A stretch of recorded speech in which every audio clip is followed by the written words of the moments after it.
Welcome back to What Arty Noobs for General Disturbance. This is the Strv S1, the Tier 8 Swedish premium tank destroyer. It's located on the defending spawn of Ghost Town Assault, and this one is under the command of boj109. And whilst he was playing this game, he was actually watching Dez Games stream. Now the replay actually was on Dez Games replay site, but I saw it and I thought, yeah, this would make a pretty good video.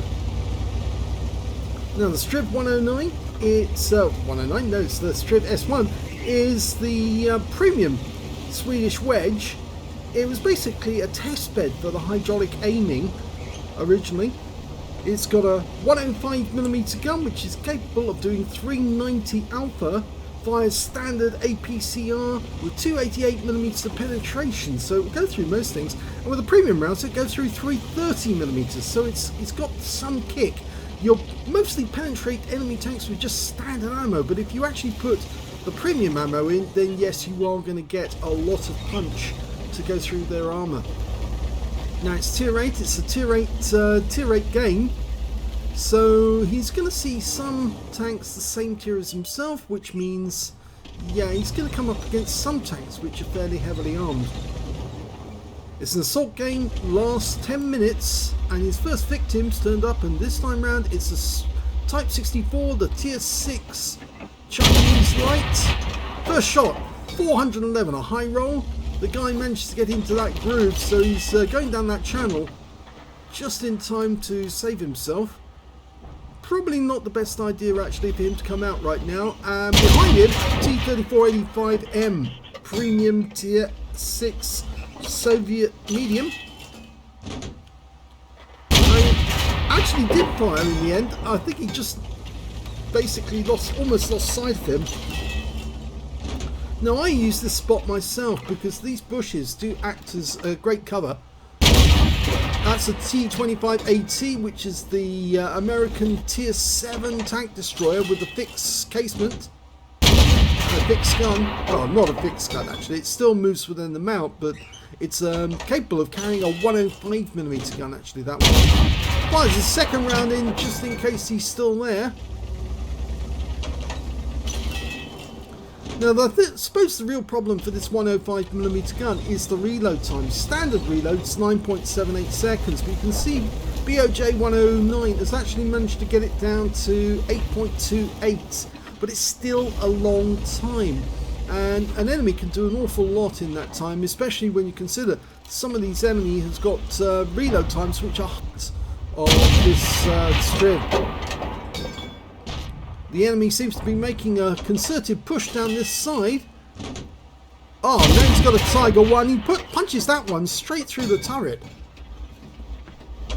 Amazing, that shell will go straight through a tier 7 heavy's turret where the Mantis rather strong. He didn't get that one though, at least I don't think he did. Okay, they've lost their T-3485M. But we lost the tank as well. Now he's covering this corner because there's nearly always some enemy tanks end up on that corner. Seems to be the preferred way of actually getting to the cap around that route, which means making sure this area is safe is one of the priorities of the game. He's just spotted somebody up on the hill, it says SU-130PM, but instead he's focusing on the town. Suddenly seen the SU-130, yep. It's a priority target because that tank destroyer can do 530 hit points of damage, 520, very quickly. Now he didn't get that one through, but he did hit the tracks. I think he was hoping he could overmatch the side armour and it would go in, but it didn't. The angle was fairly acute. You have to consider that sometimes. Okay, that IKV-90B is taking a bit of a risk moving up, but that's the tier 7 Swedish tank.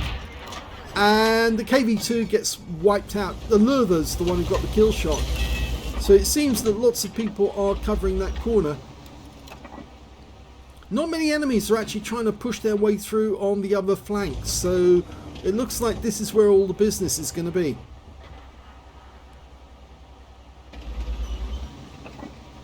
Now we're down by 3 tanks at the moment, so the enemy is doing well. And that puts more pressure on boj109 to win this.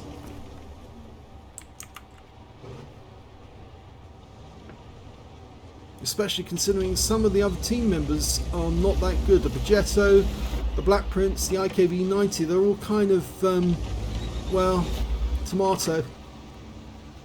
I hate to say it, but when you do get noobs in tanks that really they're not qualified to drive, or at least they don't have enough experience to make the best use of them, then you can come a cropper. That Progetto's dived in there to try and kill the Type 64 and the T25AT, and they killed the T25AT.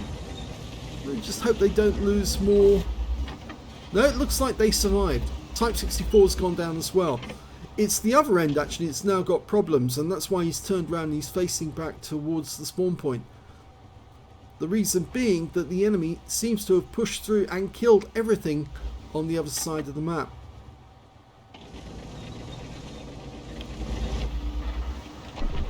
And we just lost the IKV-90B as well. He was taken out by the SU-130PM, who we last saw up on top of the hill. Here's the Tiger, or one of them. Now he's turning. Managed to get a snapshot in just at the last moment. He was pulling back to try and use the bush mechanic. And now we spotted a TL1 LPC. And he's trying to go after Arty. And, well, we got him. But now there's a Skoda T25 there. Our Black Prince is in trouble. Here comes a box tank. Now he's got that 13cm gun. Pulls up to use bush mechanic. Fires around in. The box tank didn't see him. That's it. Get another one in. Yep. Nice. He's a one shot now. Pulls forward. Pulls back just to make sure he can reacquire. And this is for kill. Yep. Gets it. The Black Prince is down to his last few hit points, and the Skoda goes in for the kill, gets it, and he's out of the game as well now. So he's all alone facing 5 enemies. This is where it really comes down to it. Has he got the skill to do this? And remember, he's watching somebody playing on live stream whilst this is going on. But he's changing position at that very moment. The SU-130PM comes into sight. He goes into siege mode. And he's pulling back whilst in siege mode. 2 minutes 45 seconds left on the clock, and he's facing 5 opponents. 2 of them Arty, S51 and an SU8. So ideally he needs something to hide behind to stop the Arty having any effect on this game. The SU-130PM is a bit of a newbie, but he is also, he does have 3 kills, goes to siege mode, Steel Waffenträger. One shot takes care of him, but he was seen, and that means Arty shells are going to be coming in this direction very shortly. Yep, could have predicted that. I did. The SU-130PM is also going to be approaching this corner. Arty shell again. Yep, and this time round he got close enough to stun us. And the new stun, where it deafens you as well as slows you down, is actually very effective. It's another reason why you should use the standard RT shells, because they really do have an effect upon the enemy. He's trying to hold this corner. Now that SU-130PM might decide that the best way for him to attack this corner is to go exactly the same way that the Waffenträger did. He's coming out siege mode so he can change position just to check. The RT can't see him, so they don't know exactly where he is. The enemy team has got a T3485M. He hasn't got any kills. Nobody's seen him, so possibility is that he's AFK. The S51, the SU8. There's the SU8. One shot takes care of him, and that's the top gun. Still 3 enemies out there. Okay, that's the last minute hooter. Clock's ticking. The enemy's going to have to make a move. If they don't, they're going to have to surrender the win. And it will be a Kolobanov medal to boj109.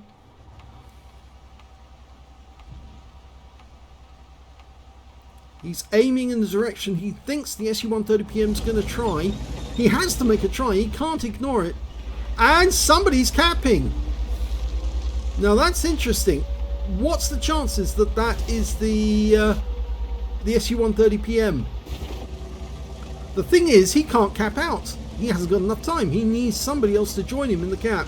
If somebody does join him in the cap, then it's now down to boj109 to stop them and to get close enough so he can put a round into one of them to interrupt the cap. But the clock's ticking down. It looks like it's going to be a win. And he's done it! He doesn't have to kill them all. He just has to survive long enough and they cannot cap out, and he's won the game. Here's the end of battle results, and this was a first ace tanker for boj109 in the Strv S1. You can tell it's his first ace tanker because he got the scrolls underneath. You only get that the first time, and yes, he did it. He got a Reaper badge for taking out consecutive enemies with consecutive shots. 3 at least, and a fight for effect for doing more damage than the hit points to his own vehicle. He got a Hunter badge. He took out at least 100 vehicles of the feline family. That's tigers, panthers, you name it. And he also got a Bruiser medal for getting at least 5 critical hits. He got 7 in this one. He got the medal everyone would like to get, the Collar Banner, for standing alone against 5 enemy tanks and defeating them. And admittedly, yes, he did defeat the last 3 because the time ran out and they couldn't complete their win in time. They couldn't kill him and they couldn't cap out. But it's still a Collar Banner win all the same, and it's just as valid as if you kill all the enemy. In my books, getting a Collar Banner any way you can get it is valid. So very well done. He got a high caliber for dealing the most damage in the game, a Top Gun for getting at least 6 kills, yep, got 6 exactly, and a Tank Sniper because most of the damage he did was at least 300 meters on the enemy. His win rate in that battle was 11,237, which is Super Unicum standard. So let's have a look at team score and see where he is. Right at the top of the table with 5,387 hit points of damage. The next high scorer was the SU-130PM on the enemy team with 2,140, and then third highest damage was the Progetto on his own team, as I said was a bit of a noob, but he did manage to get 1,752 hit points of damage. When it came to kills, he had the highest number of those with 6 kills. 4 kills went to the Progetto, 3 kills went to the SU-130PM. And when it came to base XP, yep, he's got the top on that one as well. 1,316, he was the only one over 1,000. The next highest scorer being the Lurva with 785, and the third highest was the Strv M4257 with 693. He fired 20 rounds in that game, got 17 direct hits and 16 penetrations, so he still had 30 rounds of ammo left over at the end of the game. 5,387 hit points of damage, of which 4,667 were at more than 300 meters. So you can see the vast majority of this damage was done as a sniper at long range, taking out the enemy tanks that his other teammates were spotting. But towards the end, he had to do it himself. And that's why there's a difference between these two figures, because he had to take out that Waffenträger, or the steel Waffenträger, as he got close. One enemy hit by way of splash damage, that was the Arty. He did get one close, which actually did stun him. And yes, it's not very nice, but it was predictable, really. One enemy vehicle spotted, I think that was the steel Waffenträger. 11, or maybe the Arty actually. No, I think it was the Arty, the SU-8. 11 enemy vehicles damaged, 6 killed, and 32 hit points of damage assistance. On a premium count, he earned 144,561 credits. Just goes to show how good the Strv S1 is at generating credits. If you can generate hits, you can certainly put away a lot of credits. And after repair and ammunition resupply, he actually took away 121,294 credits from one battle. 1,974 XP, 15,792 for completing a mission, 197 for this being a premium vehicle, took away 17,963 experience points altogether. As he said, this was his first Collar Banner, and he was watching Dez's stream on Twitch TV at the time that this happened. So he obviously had one computer running that stream, and then the other was actually running the game, and he was playing at the same time. I wish I could do that. Unfortunately, my broadband is so poor, I can only either play the game or stream, or well, not play the game and stream, but play the game and or upload videos. I can't do both at the same time. I wish I had more upload speed, but certainly he had the ability to multi-manage that one, multitask it, and so he was watching this stream and he was having the game of his life. So very well done. First Collar Banner, first ace tanker in the Strv S1. Congratulations. If you enjoyed that replay, please give this video a like. do subscribe to our channel, leave a little comment down below because it feeds the algorithm.